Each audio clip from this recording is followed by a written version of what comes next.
WIBTA for asking my friends to pay me for DMing? I am not the oop. Oop as I taunt.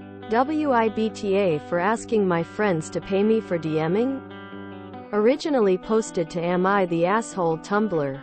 Thanks to WIBTA Enigma for suggesting this BORU and where I went for help with the acronyms. Acronym Guide. Actual Play Series. D20 equals Dimension 20 CR equals Critical Role NADDPOD equals Not Another D&D Podcast.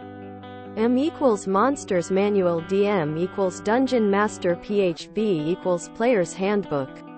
Original post October 30th, 2023. Maybe a weird situation, but hear me out. I, 22F, really love D&D. I listen to shows like Not in DP and CR and D20. I've played in a lot of online one-shots and tried finding a local group to play with but haven't been very successful because between classes and work I'm always too busy. A couple days ago in a Discord movie night with my friends, all early 20s, we watched the D&D movie. And my friends were super into it and kept asking me stuff like, is this from the game? Can you really do that in the game? Was that a good dice roll? Quote, just being really into it. Later one of them asked if I would maybe DM for them.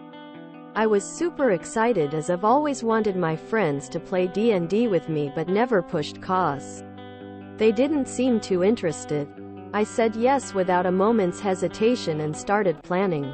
But in the middle of planning I realized how much I really needed to buy. I've never actually done D&D in person. At the very least I need a dice set, plenty of paper, something to use for maps, something to use as a screen even if I forego minis and the books and the modules and all that expensive stuff. Not to mention I would need to take time off work.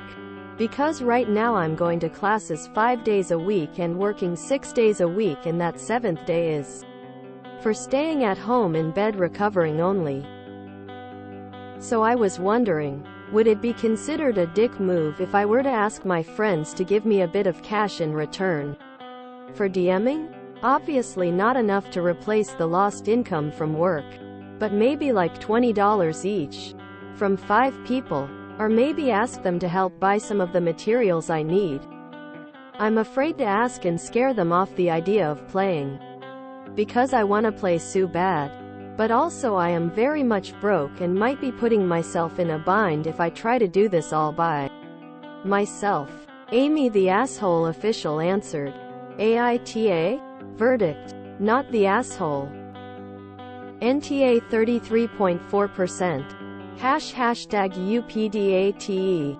Hey all, I submitted this a while back and realized I worded some things poorly. So I thought I could clear a few things up. I am not at all new to online D&D. It's just in-person D&D I've never done before. Like I said before, I've played in a lot of online one-shots. I think about 12 or 13 now.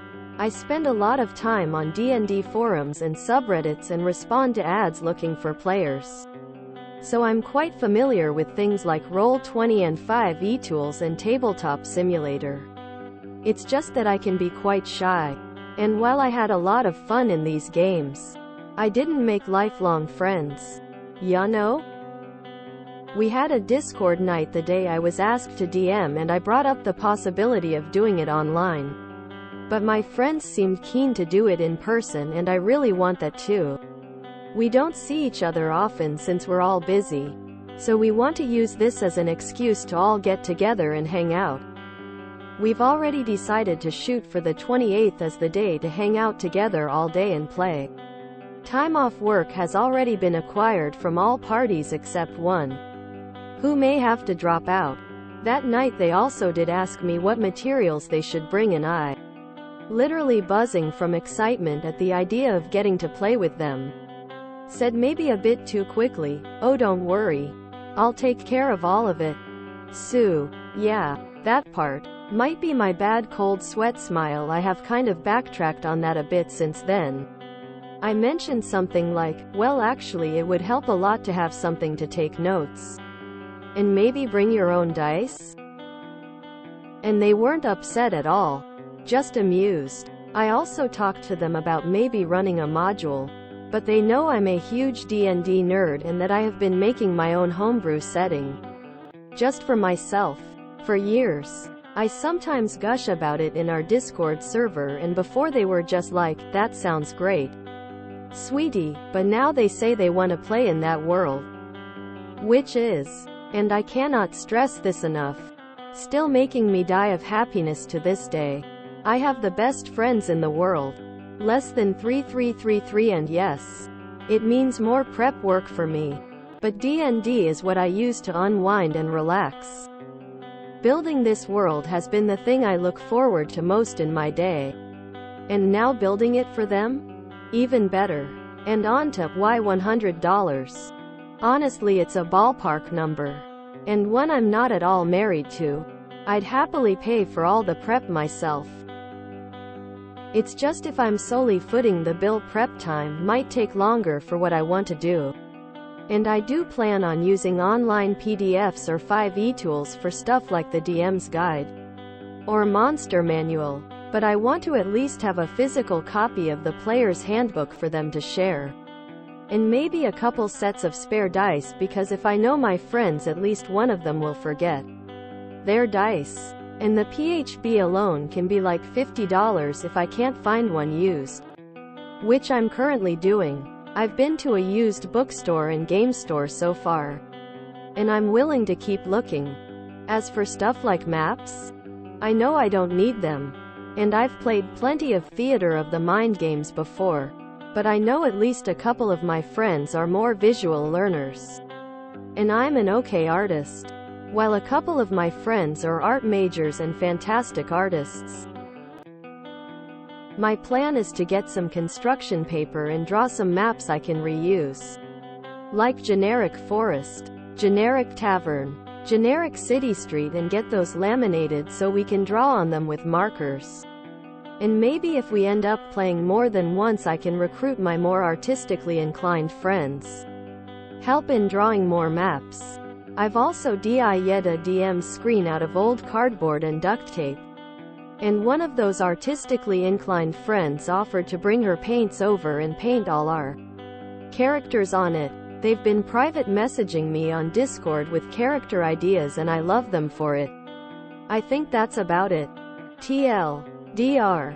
I have experience with online D&D, but me and my friends want to play in person. We've already started planning for it. The $100 was just a ballpark number, and I haven't asked for money from any of them yet. And IDK if I'm going to. If I did ask for money, it would go to things like a single PHB to share, spare dice, construction paper, laminating said construction paper, markers, etc. I know I don't need all the fancy schmancy books and minis and add-ons, and wouldn't give WOTC that much money anyway. My friends and I are very, very excited to play. #UPDATE2. Hey again. Thought I'd give one more update in case anyone was curious. We're now post-session and TLD, or it went great. Different than I imagined, but way better. I did end up asking my friends to keep a lookout for a PHB. I know you can get them online, but I really wanted to support local game stores before I turned to that.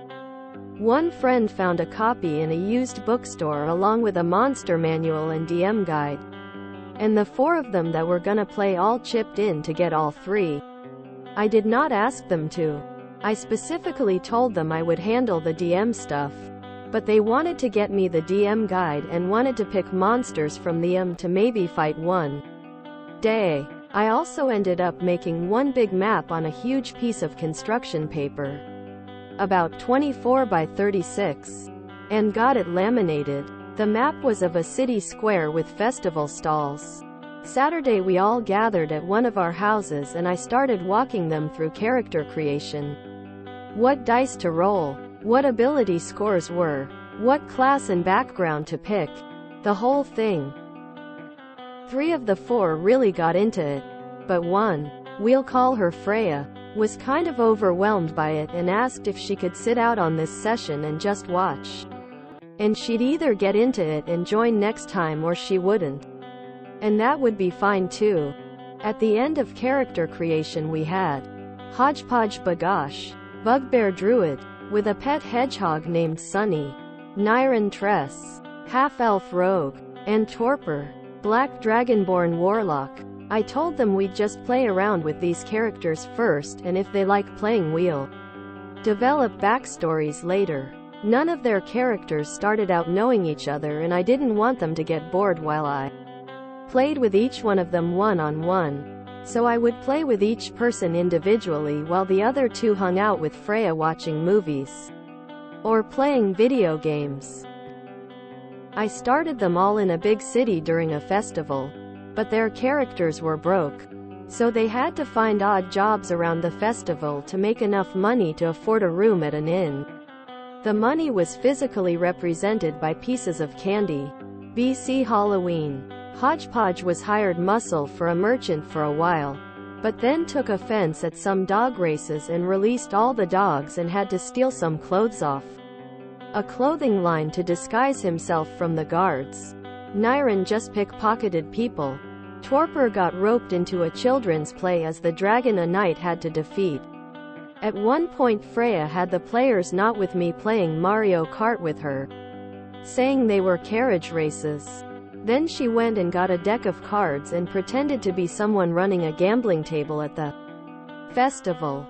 Nyren's player even texted me asking, would it count if I stole some candy from her? Quote, and I said, if you can do it without her noticing, I'll count it as a successful sleight of hand. Check. If she catches you, you're going in the pillory.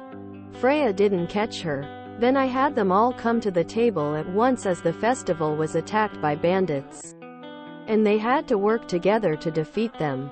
They did, and were announced saviors of the city. And that was the whole session.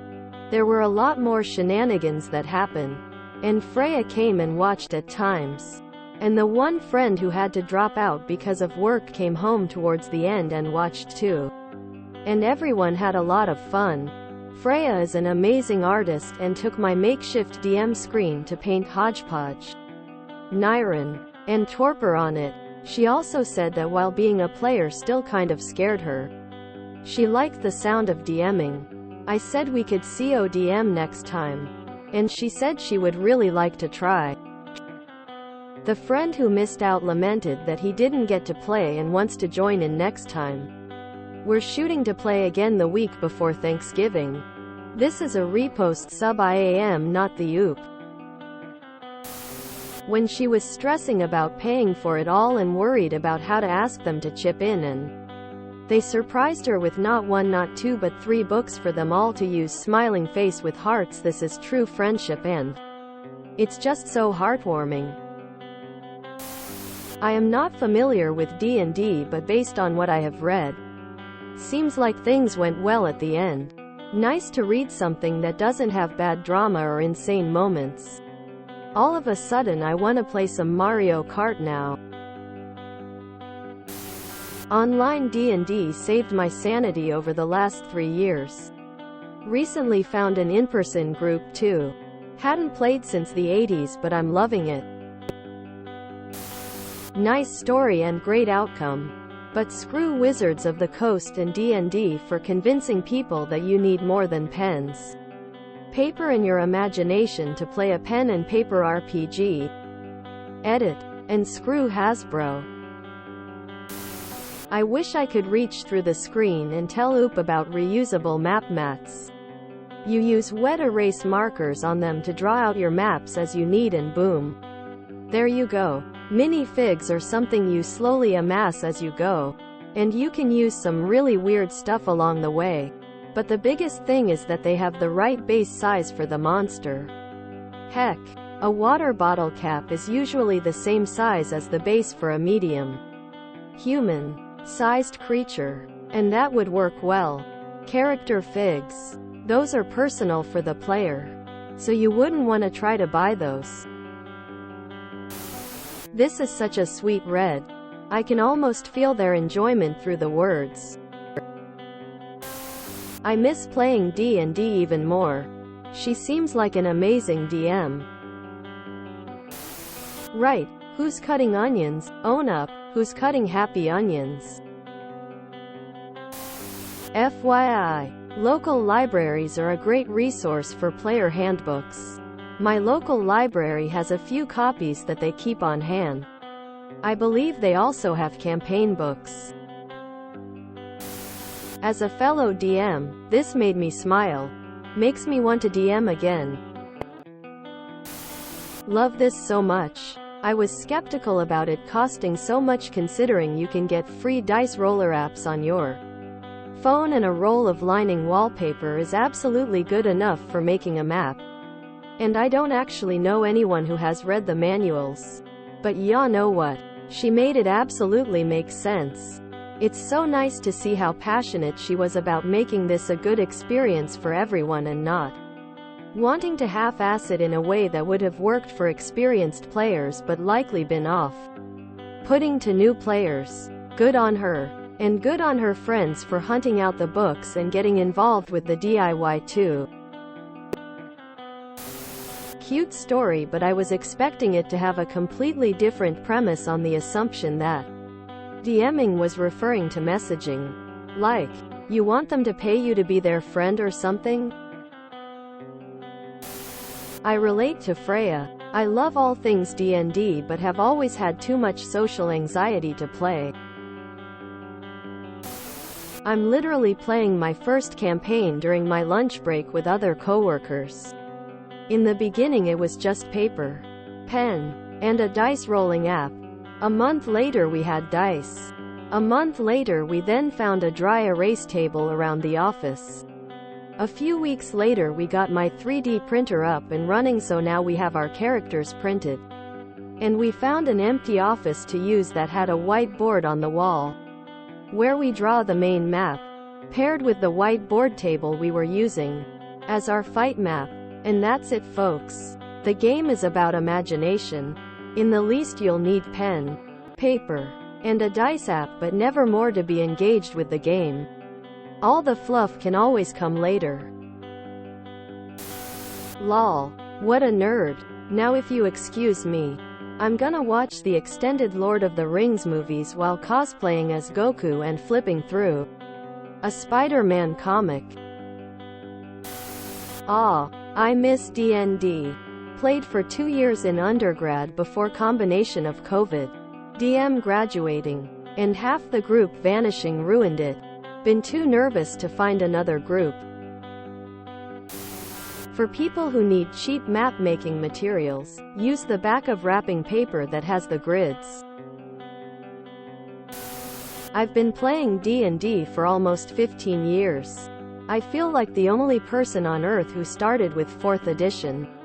And there is an extremely common expectation for players to pool their resources to buy necessary books and materials for the DM. But paying for D&D totally changes the social expectation of it. If I'm a DM and I have 5 players, and they each pool $10 to buy a $50 book full of monsters for me to use at the campaign, that's fine. If I have 5 paying customers giving me $10 a session, I now very legitimately have to cater to them. The customer is always right, and the DM's word is law, are two fundamentally opposed statements that you now need to balance if you're accepting payment for D&D. This is why I just have a book, beer and bites fund the players can toss a few dollars into when they feel like it. When I started out playing TTRPGs many a year ago, we had one set of dice, some paper, pencils and a bunch of loose pages of rules. For figures we used whatever we had at hand. Toy figures, Lego and bottle caps with numbers. I still use bottle caps actually. Makes for cheap hordes of enemies. And that was if we didn't just run it all in the imagination. Point being, it can cost almost nothing to play role-playing games. Cool sets, nice figures and a bunch of books are all very nice. But at the end of the day, all you need is some people and imagination. And perhaps some sort of resolution mechanic. So wholesome.